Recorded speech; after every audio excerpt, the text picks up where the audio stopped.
शेख रशीद पर एक ही इल्जाम में मुख्तलिफ शहरों में दर्ज मुकदमात, इखराज की दरख्वास्त पर फैसला महफूज।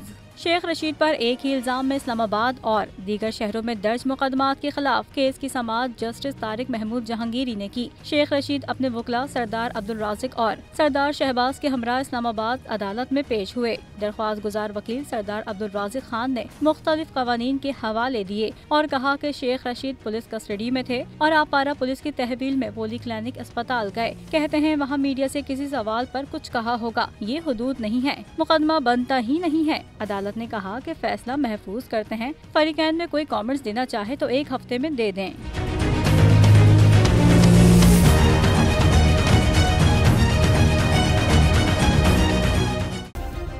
सब्सक्राइब करें और बेल दबाएं ताकि कोई खबर रह न जाए।